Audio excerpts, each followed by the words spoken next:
প্রযুক্তি বিশ্ববিদ্যালয়। তারই ধারাবাহিকতায় এবার বাংলা ভাষায় কথা বলতে পারে এমন রোবট তৈরি করেছেন বিশ্ববিদ্যালয়ের 11 শিক্ষার্থী, যার তত্ত্বাবধানে ছিলেন অধ্যাপক ড. মোহাম্মদ জাফর ইকবাল। সংশ্লিষ্টদের দাবি এটি দেশের প্রথম সোশ্যাল ইন্টারঅ্যাকশন রোবট। শফি আহমেদের ছবিতে আরো জানাচ্ছেন সহকর্মী গুলজার আহমেদ। আমি সোশ্যাল রোবট, আমি মানুষের মতো কথা বলতে পারি। রিবো, ইয়েস, হ্যান্ডশেক করো। Nice to meet you.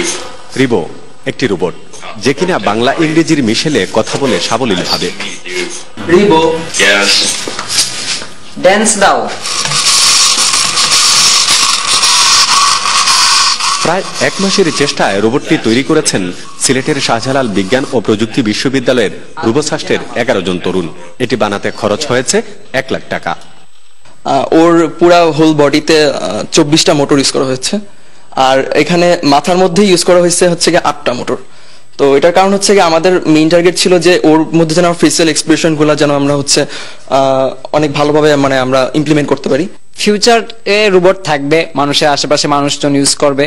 So আমাদের এই রোবটটা তৈরি করছি হচ্ছে সোশ্যাল ইন্টারাকশন, এই জিনিসটা মাথায় রেখে যে রোবটটা মানুষের সাথে যেন ইন্টারঅ্যাক্ট করতে পারে।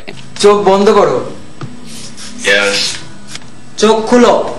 মানুষের দৈহিক গঠনের সাথে মিল রেখে ডিজাইন করা রোবটটি মানুষের নানা প্রশ্নের জবাব দিতে পারলেও এখনো চলাফেরা করতে পারে না। তবে সে চেষ্টা করে যাচ্ছেন সাস্ট্রোবোর সদস্যরা, আর এজন্য দরকার আর্থিক সহযোগিতা।